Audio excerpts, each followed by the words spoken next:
ধন আছে যাৰ শিক্ষাৰ অধিকাৰ তাৰ বৰ্তমান সময়ত কথাবোৰ তেনেকুৱা ধৰণৰে হৈছে ধন যাৰ আছে শিক্ষাৰ অধিকাৰ কেৱল মাত্ৰ সেইজন ছাত্ৰ অথবা সেইগৰাকী ছাত্ৰীৰহে আছে এনে ধৰণৰ ঘটনা এতিয়া সংঘটিত হৈছে গুৱাহাটীস্থিত যিখন IIT আছে সেই IITত এতিয়া তীব্ৰ প্ৰতিবাদ সাব্যস্ত কৰিছে ছাত্ৰ ছাত্ৰীসকল ওলাই আহি তীব্ৰ প্ৰতিবাদ সাব্যস্ত কৰিছে নিশা তীব্ৰ প্ৰতিবাদ সাব্যস্ত কৰা পৰিলক্ষিত হৈছে ছাত্ৰ ছাত্ৰীসকলে কিয়নো IIT গুৱাহাটীত এতিয়া বৃদ্ধি কৰা হৈছে মাচুল যিটো সময়ত IIT গুৱাহাটীৰ যি সুবিধা আছে সেই সুবিধাৰ প্ৰতি লক্ষ্য ৰাখিব লাগিছিল বিভাগীয় কৰ্তৃপক্ষই তাৰ ওপৰত লক্ষ্য নাৰাখি প্ৰতিটো সেমিষ্টাৰতে এতিয়া বৃদ্ধি কৰা হৈছে অধিক হাৰত মাচুল প্ৰায় এটা সেমিষ্টাৰত ৯,০০০তকৈও অধিক মাচুল বৃদ্ধি কৰিছে হঠাতেই এনেদৰে প্ৰতিটো সেমিষ্টাৰত মাচুল বৃদ্ধি কৰাৰ পিছতেই অভাৱনীয় পৰিস্থিতিৰ সৃষ্টি হৈছে এতিয়া IIT গুৱাহাটীৰ চৌহদৰ ভিতৰত তীব্ৰ প্ৰতিবাদ সাব্যস্ত কৰিছে ছাত্ৰ ছাত্ৰীসকলে ওলাই আহি আৰু এনেদৰে এতিয়া নিখাৰ দৃশ্য আমি দেখুৱাম কেনেদৰে অভাৱনীয় পৰিস্থিতিৰ সৃষ্টি হৈছিল IIT গুৱাহাটীত আমি ইতিমধ্যে উল্লেখ কৰিছো ধন আছে যাৰ শিক্ষাৰ অধিকাৰ তাৰ তেনে ধৰণৰ কথাই হৈছে কিয়নো ধন দিব পাৰিলেহে শিক্ষা লাভ কৰিব ধন যদি দিব নোৱাৰে শিক্ষা লাভ কৰিব নোৱাৰে এনে ধৰণৰ কথাই হৈছে এতিয়া গ্ৰাফিক্স প্লেটৰ হাত লৈবৰ কাৰণে চেষ্টা কৰিছো মাচুল বৃদ্ধিৰ বিৰুদ্ধে IIT গুৱাহাটীত প্ৰতিবাদ এটা বছৰতে প্ৰতিটো সেমিষ্টাৰতে বৃদ্ধি মাচুল প্ৰতিটো সেমিষ্টাৰত বৃদ্ধি ৯,১০০ টকা পূৰ্বৰ নিৰিখৰ ভৰ্তি মাচুল আছিল ৩৬,৬০০ টকা বৰ্তমান দাম বৃদ্ধি হৈ ভৰ্তি মাচুল হৈছে গৈ ৪৫,৭০০ টকা শিক্ষাৰ্থীৰ সুবিধাক গুৰুত্ব নিদি মাচুল বৃদ্ধি কৰ্তৃপক্ষৰ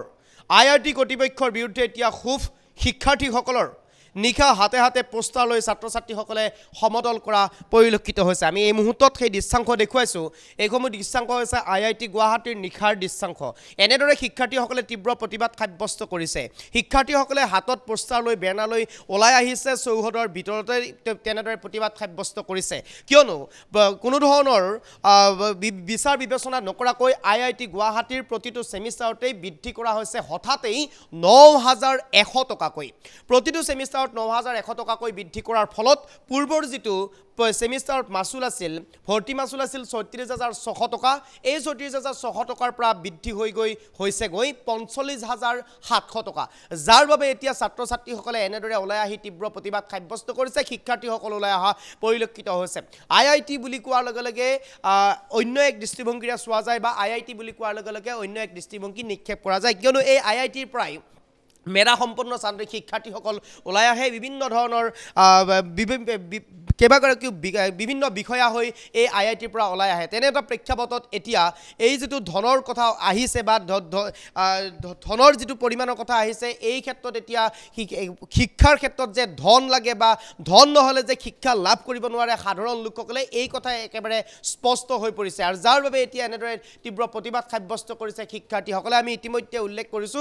যাৰ আছে ধন শিক্ষাৰ অধিকাৰ তাৰ যাৰ আছে ধন সিহে শিক্ষা লাভ কৰিব পাৰিব এনে ধৰণৰ কিছু কথা এতিয়া হোৱা পৰিলক্ষিত হৈছে এইসমূহ দৃশ্যাংশ চাওক কেনেদৰে শিক্ষাৰ্থীসকলে নিশা ওলাই আহিছে হাতত বেনাৰ লৈছে হাতত পোষ্টাৰ লৈছে তীব্ৰ প্ৰতিবাদ সাব্যস্ত কৰা পৰিলক্ষিত হৈছে IIT গুৱাহাটীত কেৱল মাত্ৰ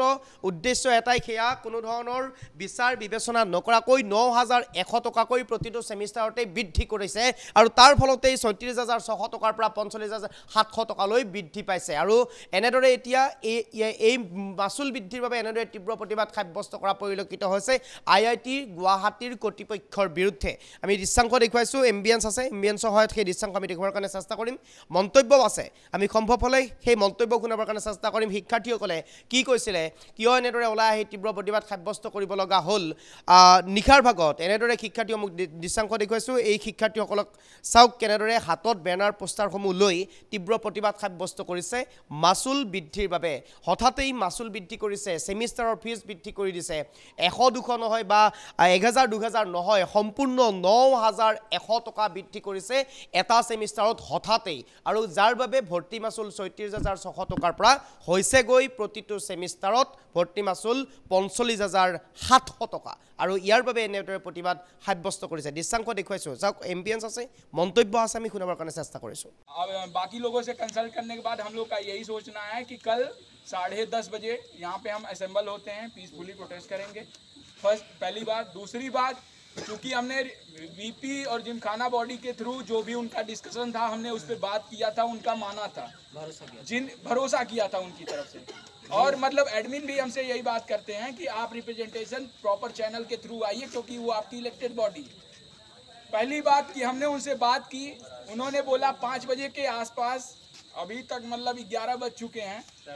कोई मेल नहीं आया इन रिगार्ड कि हम हमें ये श्योरिटी मिले कि फीस हाइक जो है और जो रजिस्ट्रेशन का डेडलाइन है, उन चीज़ों को लेके कहीं भी ऑन पेपर या ऑन मेल किसी प्रॉपर चैनल के थ्रू जो लेजिटिमेट लीगल बात हो वो चीज़ें नहीं मिली एडमिन की तरफ से, जैसा कि हमें हमारे वीपी और जिमखाना मेंबर्स ने अश्योर किया था। दूसरा, उन्होंने बोला था 8 बजे के आसपास वो प्रपोजल जो है वो हमें एक पूरे स्टूडेंट कम्युनिटी को सारे स्टेक होल्डर्स का इनवाइट करने के लिए उन्होंने बोला था कि ये चीजें हम करेंगे, वो भी चीजें हुई नहीं है। मैं चेक कर ले क्या? नहीं भाई आप नहीं, अगर मिले तो ठीक है। नहीं मिला, अभी तक नहीं मिला। ठीक है। तो हमारा कल का यही है कि 10:30 बजे जितने भी लोग अभी आए हैं अपना पर्सनल काम छोड़ के कल के लिए अगर पीसफुली यहाँ असेंबल होते हैं तो चीजें फर्दर अगर बढ़ेंगी और वो मतलब वो प्रोडक्टिव भी होंगी। जब तक हमें एडमिन से रिटन अश्योरेंस नहीं मिलेगा, we will not back down. Second point is our registration has not been postponed yet. There has been no official mail. We want a written assurance that they will not deduct our stipend, that they will let us eat in the mess even if we have not paid the fee.